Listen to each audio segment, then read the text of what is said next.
Robert Ney asal Utah, Amerika Serikat hanyalah seorang anak kelas 8 berusia 14 tahun yang ingin menciptakan sebuah permainan di perangkat mobile. Setelah 1 bulan berkutat di perpustakaan umum di kotanya untuk mencari tahu bagaimana membuat game mobile, Ney kecil akhirnya berhasil menciptakan Bubble Ball. Pada awal tahun 2011, game ini telah diunduh sebanyak 2 juta kali selama 2 pekan, melampaui Angry Birds yang sudah lebih dulu populer di kalangan penggemar game mobile. Dan dengan keberhasilannya ini, Mr. Ney kini duduk sebagai CEO Ney Games. Selamat malam pemirsa One Fine Day, menarik sekali ya cerita Robert Ney tadi. Tanpa pengalaman apapun dan tidak menunggu hingga dewasa, ia mau belajar untuk mendapatkan keinginannya. Jiwa entrepreneurship sudah ada sejak usianya masih belia. Nah, bagaimana di negara kita? Apakah Indonesia memiliki pribadi-pribadi entrepreneurship yang bisa membuat negara ini menjadi lebih baik? Nah pemirsa, untuk membahas topik kita pada malam hari ini, sesaat lagi kita akan bertemu dengan Profesor Renald Kasali PhD, seorang pakar bisnis dan juga guru besar Universitas Indonesia. Ya pemirsa One Fine Day, saat ini saya sudah bersama Bapak Profesor Renald Kasali PhD. Beliau adalah pakar bisnis dan juga guru besar Universitas Indonesia. Pak Renald, apa kabar? Kabar baik, Susan. Lagi sibuk apa nih Pak Renald? Sedang mempersiapkan sebuah program studi baru, sedang mempersiapkan sebuah pendidikan baru, dan tentu saja seminar jalan terus, nulis buku jalan terus, ya apa yang bisa dikerjakan. Nah, ini yang bikin saya amazed dengan Pak Renald. Dengan sedemikian banyak kesibukan, kok bisa-bisanya Pak sempat nulis buku? Nulis buku itu kan perlu apa ya? Perlu konsentrasi, perlu waktu yang cukup banyak. Bagaimana Pak Renald membagi waktunya? Jadi saya menulis itu kan di tempat di mana saya punya waktu, yaitu di pesawat terbang. Oh, oke. Orang-orang melakukan tidur di pesawat. Betul. Saya memilih untuk menulis. Jadi setiap waktu luang saya pasti menulis dan membaca. Oke, baik. Nah, Pak Renald, mengenai topik kita pada malam hari ini adalah mengenai entrepreneurship. Nah, kalau bisa Pak Renald jelaskan kepada pemirsa yang ada di rumah, sebenarnya entrepreneurship itu apa sih? Entrepreneur itu adalah wirausaha. Nah, ship-nya itu adalah kegiatan atau karakter dari seorang wirausaha. Jadi kita bisa saja jadi pegawai, tapi kita tidak bisa mencapai puncak tertinggi organisasi kalau kita tidak mempunyai entrepreneurship dan leadership tentunya. Ya, kita harus punya itu. Jadi supaya kita bisa memiliki jiwa kewirausahaan, maka kita harus memiliki sikap mental dasar berani berbuat, berani bertanggung jawab, tahu aturan. Tapi kita juga tahu bahwa dalam setiap perjalanan itu ada jalan buntu, di mana kita harus berani keluar dari jalan buntu itu dan menemukan jalan-jalan baru. Baik, tapi kalau kita kembali ke cerita Robert Ney tadi, dia mau belajar, dia mencari tahu, kemudian dia berhasil. Nah kira-kira kenapa Robert Ney bisa berhasil menjadi seorang entrepreneur pada usianya masih cukup belia ya, Pak Renald? Ya, ini menarik. Penjelasannya begini. Di Barat itu, pendidikannya itu adalah pendidikan yang basisnya adalah myelin. Mereka memperkenalkan konsep yang disebut executive functioning, yang memungkinkan mereka itu hanya tinggal kita beginikan saja, dia berubah menjadi entrepreneur, ya, bukan bergantung pada orang lain. Pendidikan seperti itu mengajarkan beberapa hal. Pertama adalah apa yang disebut dengan self-regulations, meregulasi diri bagaimana. Tidak disuruh orang lagi, tidak dituntun, tidak dibangunkan di pagi hari, tapi mereka bisa memiliki regulasi dirinya sendiri. Satu. Yang kedua, inhibitory control, kemampuan untuk mengendalikan diri dan tidak melakukan hal-hal yang tidak boleh untuk orang lain sehingga menyakiti hati orang lain. Membanding-bandingkan antara belief atau kepercayaan Anda dengan kepercayaan saya dan lain sebagainya yang sifatnya adalah membuat orang lain sakit hati. Ya. Yang ketiga adalah kemampuan untuk fokus dalam mengerjakan sesuatu. Nah, kalau di sana diajarkan berpikir kritis, melakukan sesuatu dengan simple, dan pendidikannya ditanam dalam myelin, muscle memory. Jadi bukan hanya ditaruh di sini, tapi bisa punya pengetahuan, tahu sedikit, berani menulis, mampu mengungkapkan isi pikirannya dalam percakapan yang bisa diterima dan teratur. Nah, kalau kita bisa menanamkan ini lebih aktif lagi, itu sama juga menanamkan dalam bentuk keberanian dia bergerak, mendatangi orang, memperkenalkan diri, membuat sebuah produk maupun inovasi. Tangan dan kakinya aktif seperti orang Jepang yang pendidikan TK-nya adalah dengan menggunakan origami. Anak-anak Jepang tuh dengan origami sehingga mereka menjadi engineer yang detail. Itu basisnya adalah muscle memory-nya. Sedangkan di kita tidak usah melihat barangnya, masukkan kepala sehingga menggambar, gambarnya semua sama kan? Ya, semua penggambar anak-anak SD adalah pemandangan, gambar gunung 2, matahari di tengah, sawah di bawah, dan seterusnya, sehingga tidak melahirkan entrepreneurship. Baik, wah perbincangannya makin menarik nih Pak Renal. Nah pemirsa, kita masih akan lanjutkan perbincangan menarik ini, tapi saya ingatkan Anda untuk follow Twitter kami di @OneFineDay_TV dan ikuti kuisnya karena akan berhadiah jam tangan raffle dari Time International.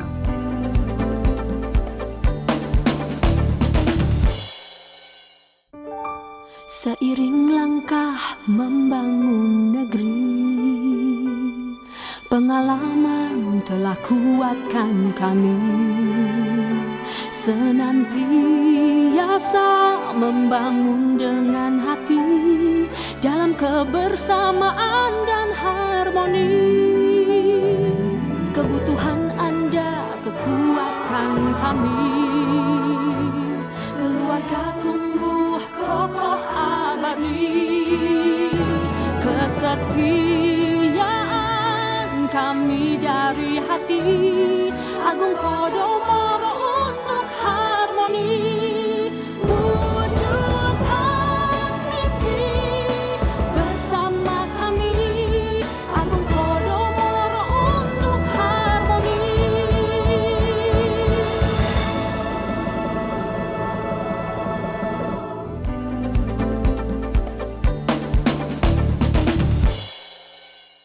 When you make mistake, it makes you smarter. Dari setiap kesalahan yang kita lakukan, biasanya hal ini akan membuat kita semakin pintar. Itulah yang dikatakan oleh Daniel Coyle, pengarang terkenal asal Amerika Serikat. Baiklah pemirsa One Fine Day, masih bersama saya Susan Bahtiar dan juga Pak Renal Kasali, dan kita masih membicarakan topik mengenai entrepreneurship. Pak Renal, sebenarnya kalau kita masih membicarakan entrepreneurship, hal-hal atau faktor-faktor apa saja yang diperlukan untuk menjadi seorang entrepreneur?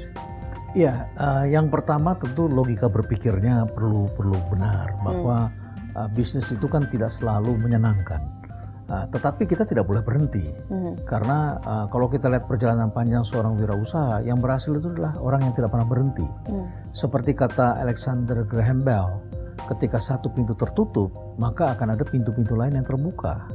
Jadi kita jangan memblame atau menyalahkan pintu yang tertutup itu, sehingga kita bisa selalu mencari jalan. Itu pertama. Yang kedua, apalah artinya kita ini bisa membaca peluang, tetapi kita tidak memiliki apa yang disebut dengan keterampilan manajerial. Kita hanya bisa membuat perusahaan, tapi kita tidak bisa membuat ini menjadi besar. Kita hanya bisa membuat produk, temuan baru, tapi tidak bisa menjadikan sebuah usaha.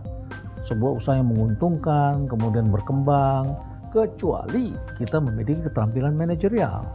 Manajerial itu artinya menata orang, organisasi, keuangan, kemudian inovasinya, fabriknya, lokasi, distribusi, pemasaran. Ini kita harus mempunyai keahliannya. Jadi, tapi sebaliknya, orang yang memiliki kemampuan manajerial mungkin tidak memiliki entrepreneurship. Nah, tapi seorang entrepreneur harus memiliki managerial skill. Kalau tidak, perusahaannya berantakan dan hanya bisa dibangun menjadi usaha dagang warung. Oke, baik. Nah pemirsa, di Amerika ada Robert Ney, Steve Jobs, Bill Gates, dan juga Lady Gaga yang berhasil menghentak dunia dengan karya-karya mereka. Dan di negara kita, di Indonesia, juga ada individu-individu muda yang berhasil mencapai berbagai prestasi. Siapa saja mereka? Ikuti tayangan berikut ini.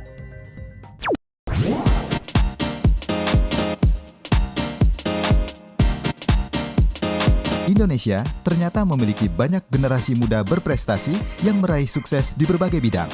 Berikut 5 di antaranya. Andrew Darwis adalah pendiri Kaskus dengan jumlah pengunjung mencapai 22 juta orang dan nilai transaksi 575 miliar rupiah per bulan. Saat ini, Kaskus menjadi komunitas online terbesar di Indonesia. Iwayan Balawan, seorang musisi yang memadukan musik jazz dengan gamelan Bali. Dengan teknik touching tapping style, Balawan mengharumkan nama Indonesia di dunia internasional melalui musiknya. Gamal Albin Said dokter muda yang mendapat penghargaan bergengsi di bidang entrepreneur dari Pangeran Charles Kerajaan Inggris atas prestasinya membudidayakan sampah sebagai bentuk premi asuransi kesehatan bagi rakyat kecil. Anton Suharyo sukses mengembangkan perusahaan game online. Salah satu kreasinya yang mendunia adalah game Hachiko yang sempat menduduki top 10 Apple Store untuk iOS. Ardian Syaf adalah seorang komikus berbakat. Hasil coretan pemuda asal Tulung Agung ini bisa dilihat di buku-buku terbitan DC Comics dan Marvel seperti Batman, Superman, hingga Wonder Woman.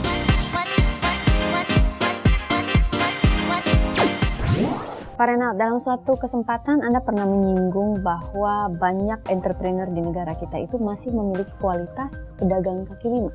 Nah, apa nih maksudnya Pak Renald? Ya, sebetulnya implicitly saya ingin menyindir anak-anak muda yang pendidikannya sarjana, tetapi justru gairah berwirausahanya adalah menyaingi pedagang kaki lima di kaki lima. Ya, jadi bukannya franchise yang dikembangkan, tetapi adalah gerobak choice. Ya, jadi franchise versi gerobak-gerobak di kaki lima itu, dan itu tidak berkah bagi bangsa kita, tidak memberikan berkat, tidak memberikan kesejahteraan karena menjadi pesaingnya ekonomi rakyat.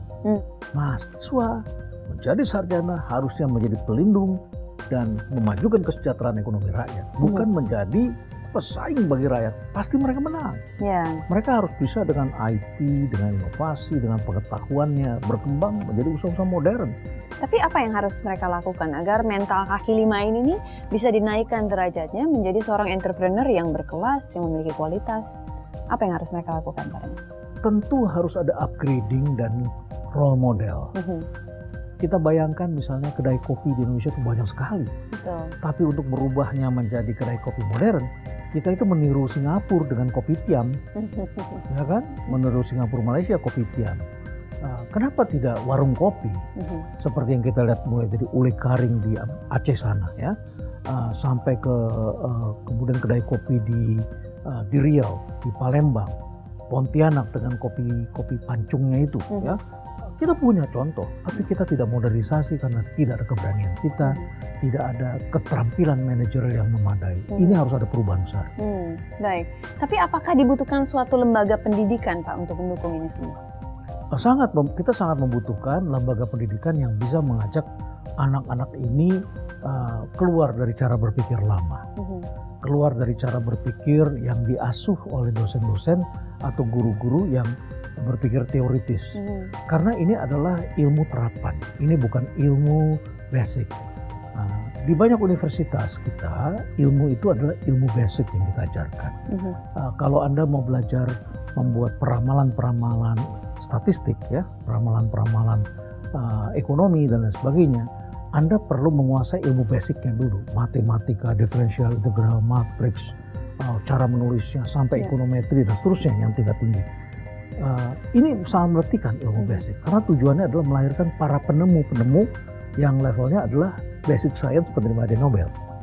Tapi tradisi kita untuk membangun pendidikan terapan di Indonesia itu belum ada.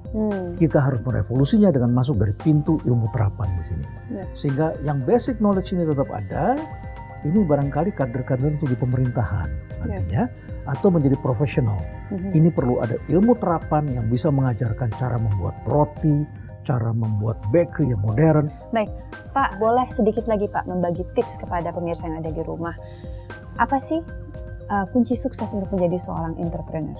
Nah, yang pertama adalah saya kira seorang entrepreneur itu harus berani mencoba yang baru. Dan berpikirnya adalah pasar ini sedang seperti apa. Jadi membuat sesuatu adalah karena pasar, ya, yang pertama. Yang kedua adalah taat pada peraturan. Taat pada peraturan, menjadi warga negara yang baik, bukan menjadi wirausaha fasilitas. Banyak orang yang sekarang mengatakan bisa saya jadi wirausaha, tapi masuk ke partai politik. Ya. Saya kira era itu akan berakhir, sudah berakhir bahkan. Ya. Yang ketiga adalah miliki kemampuan manajerial. Jadi jangan khawatir untuk mengambil kursus-kursus manajemen lagi. miliki keterampilan teknis dalam bidang spesifik yang dikuasai. Ya. Yang kelima, jangan memulai segala sesuatu dengan biaya ekonomi yang tinggi. Tipsnya adalah kita tidak bisa berhenti ketika kita mengalami banyak kerugian. Kenapa? Karena ketika kita berhenti, kita kehilangan pengalaman itu. Padahal ketika kita mencapai titik terendah, titik depresi di mana kita mengalami kerugian besar, itulah tandanya sebentar lagi kita akan membal naik ke atas. Dan terakhir, tips bagi kaum muda adalah gembleng diri agar jangan menjadi passenger, jangan jadi penumpang. Harus jadi driver ya Pak? Jadi seorang driver, berani merantau, berani pergi sendiri, berani ambil resiko. Berani ambil resiko, tapi yang terukur. Iya, baik. Baik, terima kasih Pak Reynald atas informasinya untuk hari ini mengenai entrepreneurship. Semoga juga bermanfaat bagi mereka yang ingin menjadi entrepreneur yang sukses. Baiklah pemirsa, jangan kemana-mana karena setelah ini kami masih akan membahas mengenai lembaga pendidikan untuk pembentukan jiwa entrepreneurship. Tetaplah di One Fine Day.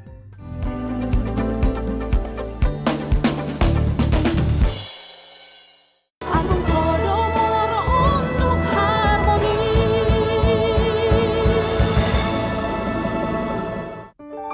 Seiring langkah membangun negeri, pengalaman telah kuatkan kami, senantiasa membangun dengan hati dalam kebersamaan dan harmoni. Kebutuhan Anda, kekuatan kami, keluarga tumbuh kokoh abadi, kesetiaan kami dari hati, Agung Podomoro untuk harmoni. Wujudkan mimpi bersama kami, Agung Podomoro untuk harmoni.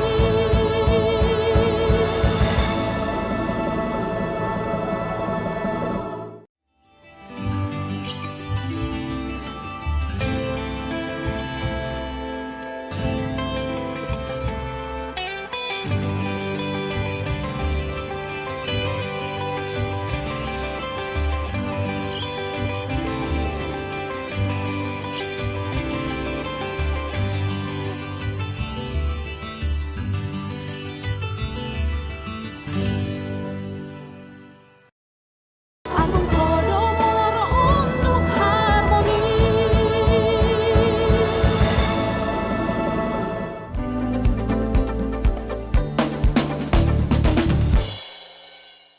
Terima kasih pemirsa, Anda masih di One Fine Day dan sudah bergabung bersama saya di sini Bapak Indra Wijaya, Vice President Director dari Agung Podomoro Land yang juga sekaligus menjabat sebagai Ketua Pengurus Yayasan Pendidikan Agung Podomoro.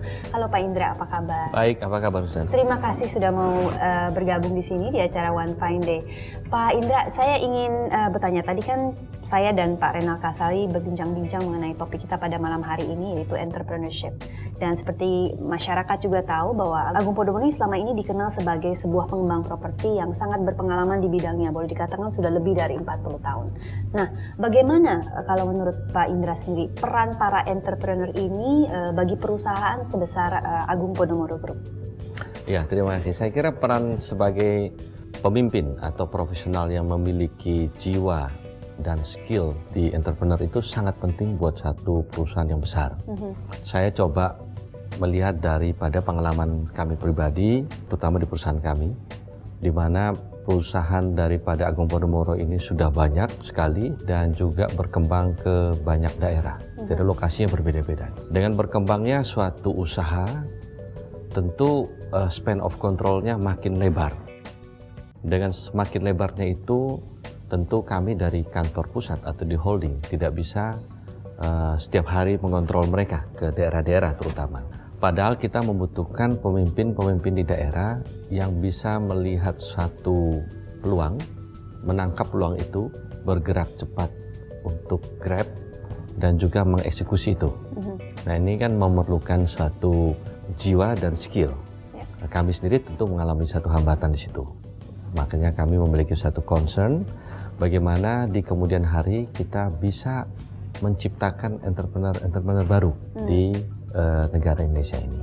Nah Pak Indra, jadi itu sebabnya Agung Podomoro membentuk yayasan pendidikan ya Pak ya? Satu dari alasan itu iya. Jadi seperti dulu pernah kita sampaikan juga bahwa Agung Podomoro ini juga memiliki satu concern, terutama dari keluarga Pak Trihatma Kusuma Hariban terhadap mutu pendidikan Indonesia. Karena pada satu waktu nanti kita akan bersaing dengan negara-negara sekitar kita. Dan dunia juga makin global ya. Tahun depan itu adalah tahun ASEAN, jadi Asian Incorporated, di mana borderless antara negara-negara itu. Ya. Tentunya kita tidak boleh kalah bersaing dengan tetangga-tetangga kita kan. Betul. Nah ini diperlukan satu pendidikan yang bagus, bertaraf internasional, sehingga nantinya kita bisa bersaing dengan mereka. Berikutnya juga concern daripada Pak Trihatma, bahwa banyak sekali anak-anak kita yang bersekolah ke luar negeri. Padahal pada waktu mereka balik ke Indonesia, mereka akan kehilangan network. Teman-teman juga tidak punya. Dan terutama sometimes mereka kehilangan culture-nya, budaya Indonesia. Sehingga mereka di sini pun kemudian tidak tahu bagaimana berinteraksi, atau yang kita sebut biasanya interpersonal skill-nya itu rendah sekali. Sehingga begitu berhubungan dengan orang Indonesia, mereka tidak tahu membawa diri. Nah ini kan sayang sekali. Harus beradaptasi lagi ya Pak. Persis, harus membentuk network baru lagi. Betul. Jadi mereka jadi orang asing di negara sendiri. Ya, ini sedih kan kita. Ya. Nah ini kita berusaha untuk menarik anak-anak atau orang tua yang ingin mengirimkan anaknya ke luar negeri itu, cobalah bersekolah di Indonesia, sehingga mereka mendapatkan culture dan juga hubungan yang baik dengan orang tua. Dan mereka juga mendapatkan satu mutu pendidikan internasional yang sama dengan di luar negeri. Dunia pendidikan yang memang digeluti sekarang, karena kan dari properti ke pendidikan nih Pak ya. Ini juga alasannya kenapa akan dibangun nantinya Podomoro University, betul ya Pak? Itu betul. Dan memang itu tidak bisa langsung ke university ya. Jadi kami sudah memulai dari dasar, yaitu dengan mengelola sekarang yang kita sebut NJIS atau North Jakarta International School yang di Kelapa Gading. Itu sudah kami mulai kelola kurang lebih 1,5 tahun lalu. Untuk melanjutkan situ tentu mereka harus melanjutkan ya. Sehingga kami juga sudah mendapatkan izin dari Dikti untuk mendirikan Universitas Agung Podomoro.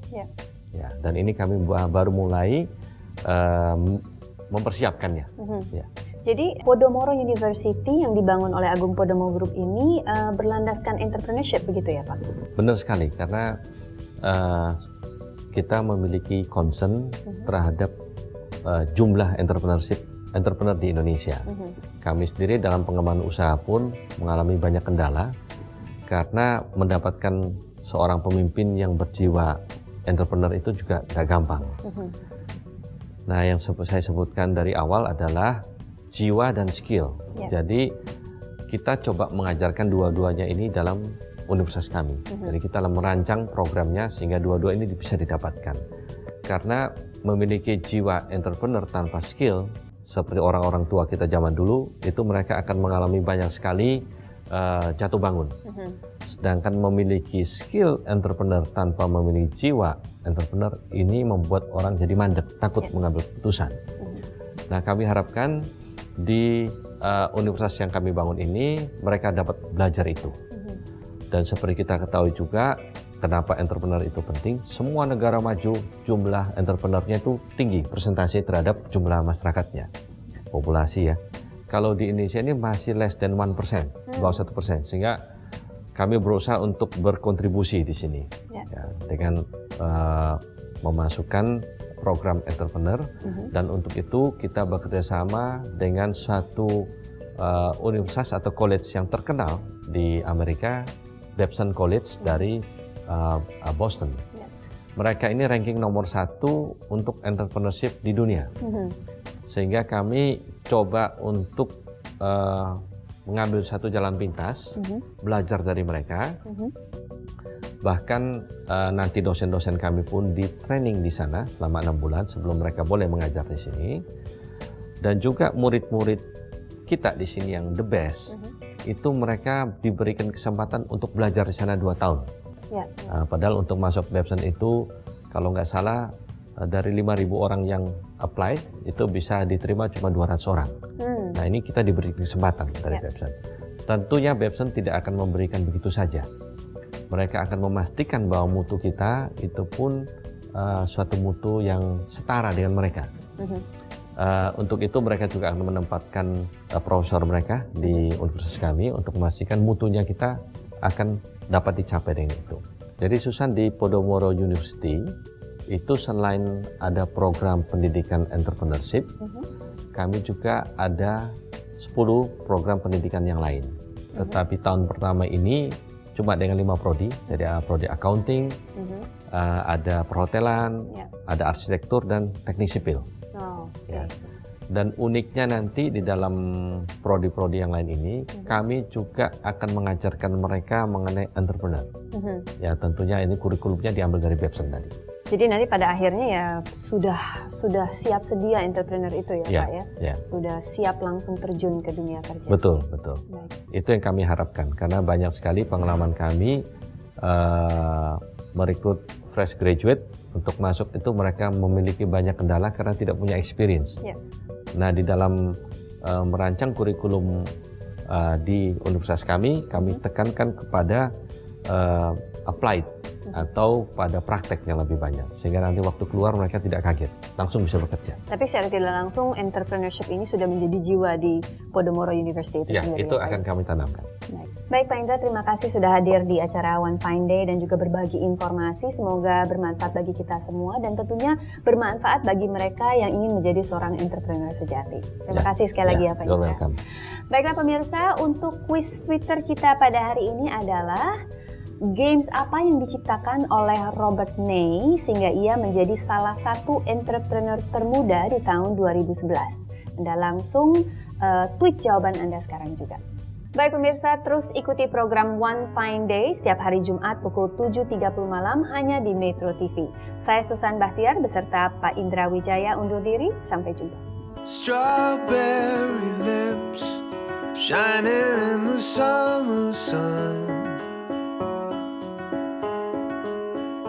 canary tips glowing there for everyone. You found